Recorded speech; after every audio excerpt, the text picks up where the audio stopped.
Пару недель назад я заказал новинку от 70mai, чтобы проверить ее и вам не пришлось тратить свои деньги. В этом видео вместе посмотрим, на что она способна, для чего нужна и самое главное, годнота это или херота в рамках одного товара. Я приобрел самый жирный комплект, обошелся он мне около 13 тысяч рублей. Я заказывал в великую китайскую распродажу, это прям вот товар, который приехал из Китая.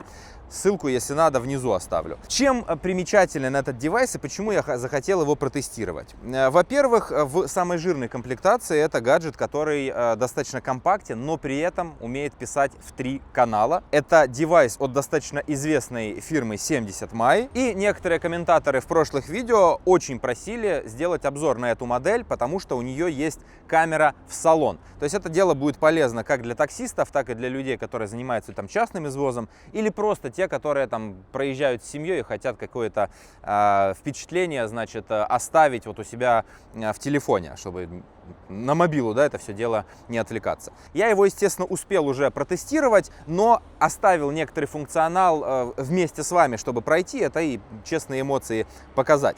Значит, из того, что мне понравилось, из того, что он умеет, этот девайс. Во-первых, у него 3 канала в салон и назад, в заднюю камеру, он умеет писать Full HD, а в основную камеру 2К, то есть 2560 на 1440 пикселов разрешения. Это из интересного. Здесь же и будут минусы, поэтому вы не торопитесь. Но пока к плюсам. Умеет понимать карты до 512 гигабайт.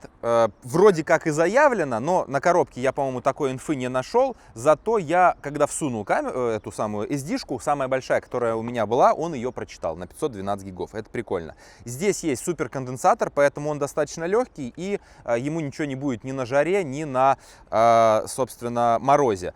Очень и очень серьезная перфорация. Оператор.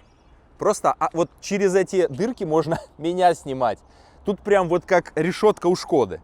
Реально очень серьезная перфорация, видимо, потому что 3 канала достаточно перегревают начинку, хотя я не заметил перегревов, вот только мы приехали после тестов и, не знаю, он не прям горячий, хотя на улице плюс 23.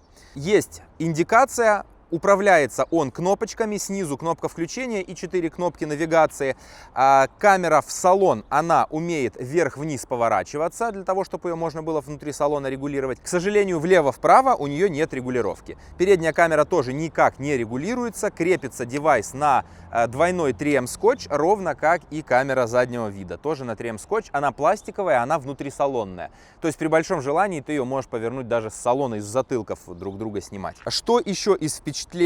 Ну, конечно, программное обеспечение, оно работает у 70mai очень круто, и вот на своих экранах можете видеть, подключение девайса к телефону занимает буквально 15 секунд.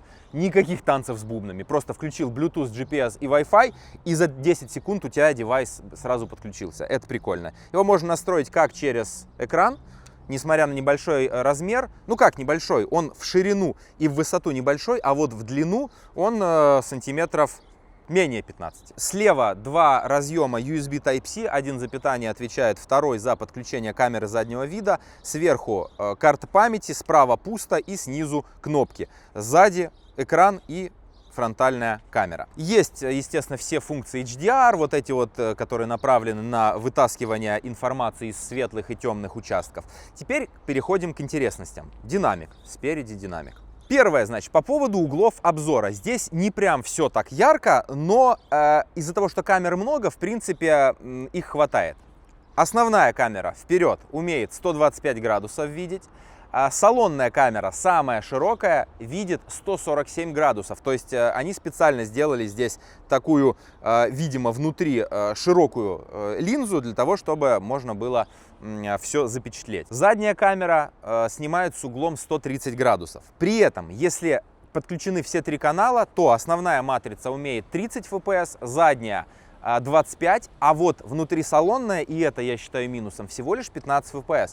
То есть быстрые какие-то движения у вас будут там, как в старом мультике, немножечко с торможением. Это не глюк, просто это сделано для того, чтобы не перегружать процессор. Основная матрица умеет делать Super Night Vision, но это когда ночью картинка программным уровнем чуть-чуть улучшается и, соответственно, становится очень даже неплохой. А вот внутрисалонная, так как матрица там, как правило, не такая блатная, как передняя, хотя передняя по ощущениям тоже Galaxy Core, а не Sony. Ну, здесь заявлений никаких нет, а на всяких сайтах типа ForPDA информация не особо правильная, потому что про этот регик пишут, что он умеет 4К интерполяцию, а он не умеет. Вот, поэтому внутрисалонная камера записывает ночью в инфракрасном канале, то есть все будет черно-белое, как только снижается яркость. Так как я вот на постоянной практически основе на Шкоде пользуюсь 70 Mai X200, уже достаточно стареньким, у меня была идея оставить этот видеорегистратор вместо него, потому что это и новее модель, и как-то побольше камер, потому что в X200 у тебя только одна камера передняя. Но 4G он не поддерживает, то есть ты можешь докупить хардвер-кит, что я и сделал, но сюда не подходит хардвер-кит, то есть кабель прямого питания именно с 4G, с сим-картой. Однако, если подключить этот регик именно с родным кабелем постоянного питания, который я тоже заказал в комплекте, он умеет делать запись на парковке, то есть парковочный режим 24 часа он будет работать, там есть и режим таймлапс, и режим по датчику удара, все это присутствует, да, то есть какой-то кусок записи ты потом будешь видеть, который сохранится на флешку. И поэтому, если у тебя что-то вокруг машины происходит, кто-то тебя задевает, регик срабатывает на это дело, и ты можешь потом подать в суд, ну или просто морду набить. Дальше, из интересных функций, это режим, интеллектуальный режим. Он на 70 Mai на многих региках есть.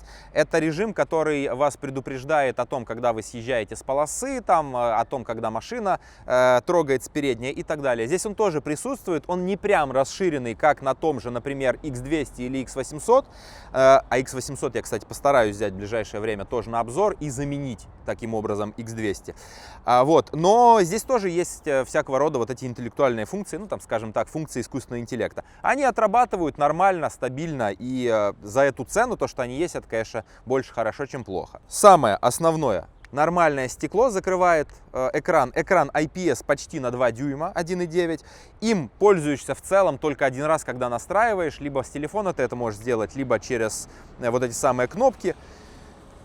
И в целом, наверное, его можно прятать за зеркало. Не особо-то есть какая-то нужда в него постоянно смотреть. Хотя он достаточно четкий. Вот для расстояния 50 сантиметров, как он у тебя перед стеклом, вполне хватает. За свой прайс, вот за столько, сколько он стоит, а когда вы будете его смотреть, там разница в цене может доходить там, до 5000 рублей. Потому что на распродаже я его взял со второй камерой, с хардвер-китом, еще и с картой памятью дополнительной, за достаточно вменяемые деньги. Там получалось что-то в районе 12. За такой комплект это прям очень хорошо.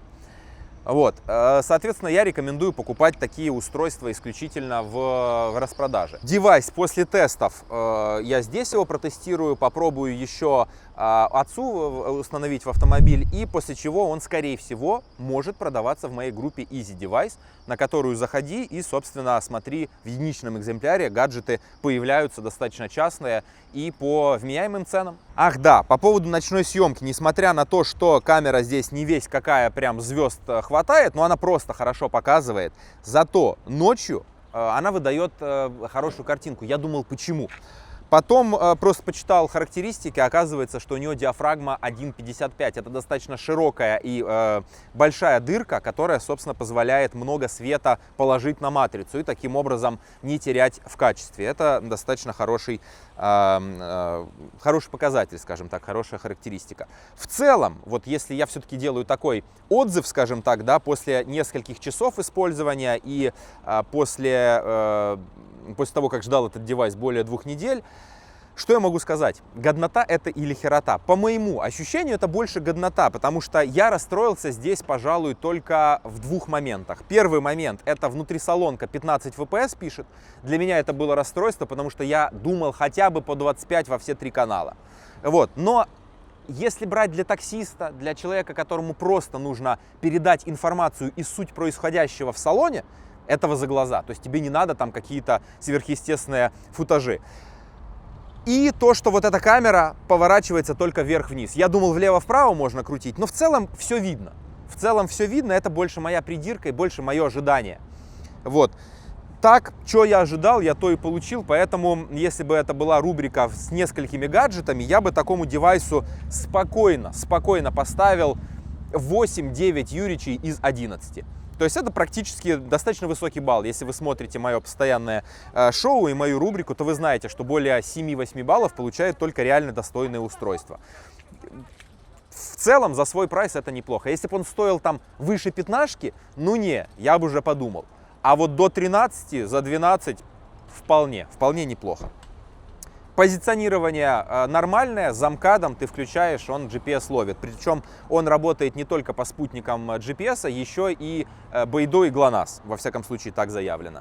Да, конечно, забыл. GPS-то у него есть, ну, в смысле глобального позиционирования система, как я уже сказал. И она что дает? Она не дает не только, что ты в телефоне можешь посмотреть твой маршрут какой-то за последнее время, но еще и скорость фактическую. Да? Понятно, что о камерах не предупреждает этот девайс, потому что он родом из Китая, а там гаджеты с таким функционалом не делают.